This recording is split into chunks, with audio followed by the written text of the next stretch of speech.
এই যে ভূমিকম্প হলো না, বেশি দিন আগে তো না, গত শুক্রবারের আগের শুক্রবারে ভূমিকম্প হলো না, এরপর এখনো পর্যন্ত কিন্তু আরো 4টা হয়েছে, মানে ওইটা সহ মিলালে মোট 5টা।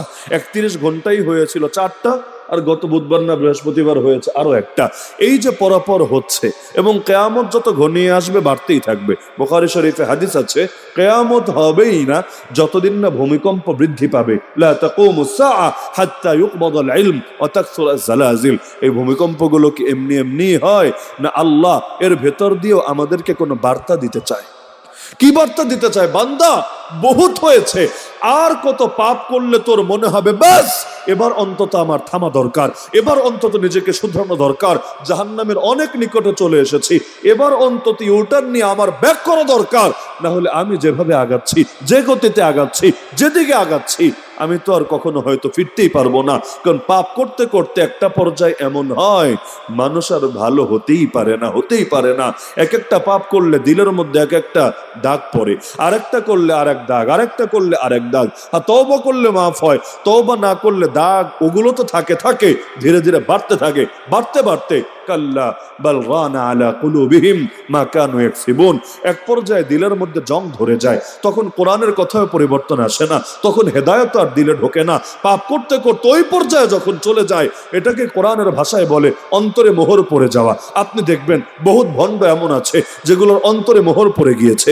ইবলিসের অন্তরে মোহর পড়ে গিয়েছিল, আবু লাহাবের অন্তরে মোহর পড়ে গিয়েছিল, বাংলাদেশের কাদিয়ানীদের মধ্যে বহুত এমন আছে এদের দিলে মোহর পড়ে গিয়েছে, এই ভণ্ড বাউলদের মধ্যে এমন বহুত আছে এদের দিলে মোহর পড়ে গিয়েছে। আপনি বুঝাতে বুঝাতে বুঝাতে শেষ হয়ে যাবেন, কিন্তু দেখবেন যতই বোঝান ওরা বলবে বিচার যাই হোক তাল গাছ আমারই থাকবে।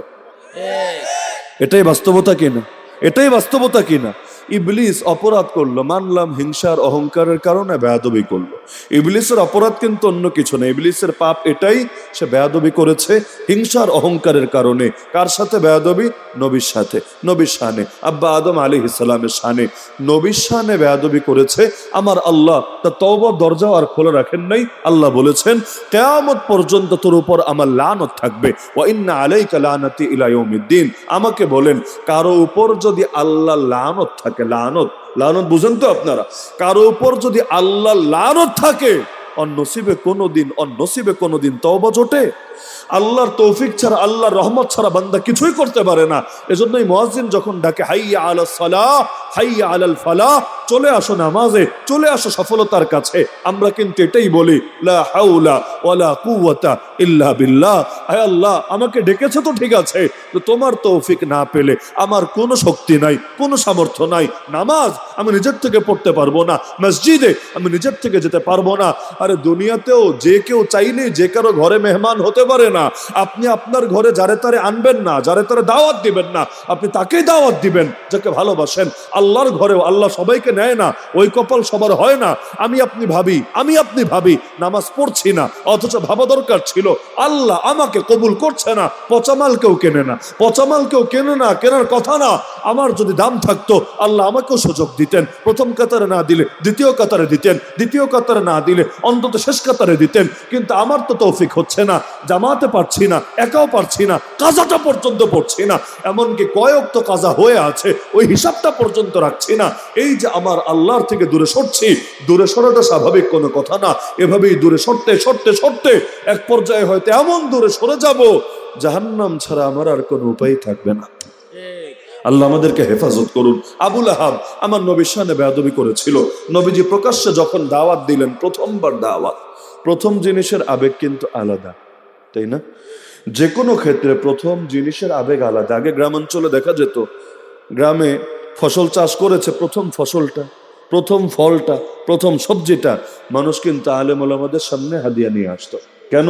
কারণ প্রথমের আলাদা মহব্বত আছে। এমন বহু যুবক আছে প্রথম বেতনটা দিয়ে সে মানুষের মেহমানদারি করার ব্যবস্থা করে, অথবা মসজিদ মাদ্রাসায় দান করে। যে কোনো ক্ষেত্রে প্রথমের কিন্তু আলাদা আবেগ থাকে, আলাদা আবেগ। আল্লাহ রসুল প্রথমবারের মতো প্রকাশ্যে দাওয়াত দিচ্ছেন। নবীর দিল ভরা কত স্বপ্ন, কত আশা। আল্লাহ রসুল একজন দুজনকে না, একদম পাহাড়ের চূড়ায় উঠে প্রতিটা জাতিকে আলাদা আলাদা করে ডেকে ডেকে ডেকে ডেকে সবাই আনলেন, সবাই এসে হাজির হলো। নবী সবার সামনে ভাষণ দিলেন। আরে ভাই, একজন দুইজনের সামনে দাওয়াত দেওয়া এক কথা, সবার সামনে দাওয়াত দেওয়া তো আরেক কথা। সবার সামনে এই যে আমিও যে ওয়াজ করছি, এতটুকু আশা তো দিলে থাকে, সবাই যদি নামাজি নাও হয় কিছু লোক তো অন্তত হবে, সবাই যদি কথা নাও শোনে কিছু লোক তো অন্তত শুনবে। তো নবীজিও তো অবশ্যই এর চাইতেও বেশি স্বপ্ন নিয়ে দাওয়াত দিলেন। দাওয়াত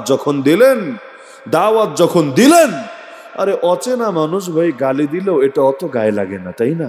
কিন্তু আপনজন একটু চোখ গরম করে তাকালেও দিল থেকে এটা ভোলা যায় না। আল্লাহর নবীর আপন চাচা, বাপ না থাকলে চাচা কিন্তু বাপের ভূমিকাই পালন করার কথা।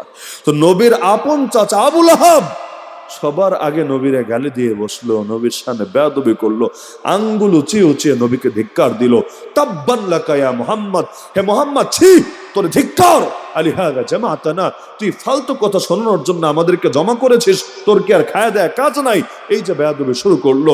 আরে নবী তো নবী, আমার আল্লাহ তাআলা এতটা রাগান্বিত হলেন, আল্লাহ রাব্বুল আলামিন কোরআন মাজিদে 30 নম্বর পারায় আস্ত সূরা নাজিল করে দিলেন। কোন সূরা? মাশাআল্লাহ, সবাই জানেন, তাব্বাত ইয়াদা আবি লাহাবি ওয়া তাব। এই সূরার মধ্যে দেখবেন এই আয়াতটা আছে, সায়াসলা নারান যাতা লাহাবি ওয়া ইমরাআতু।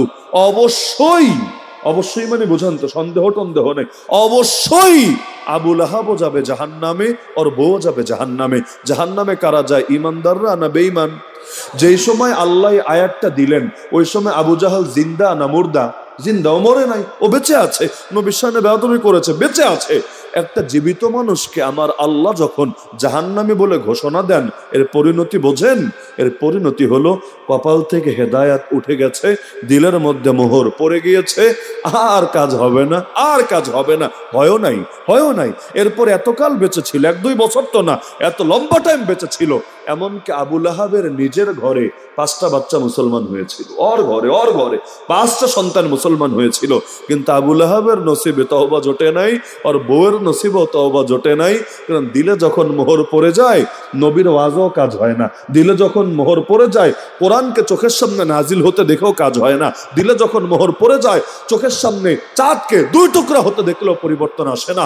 দিলের মধ্যে যখন মোহর পড়ে যায়, তখন এত আলামত দেখার পরও বান্দা নিজেকে ফিরাতে পারে না। এজন্য পাপ করা এক জিনিস, আর পাপ করতে করতে অভ্যাসে পরিণত করে নিজের দিলে মোহর ফেলে আরেক জিনিস।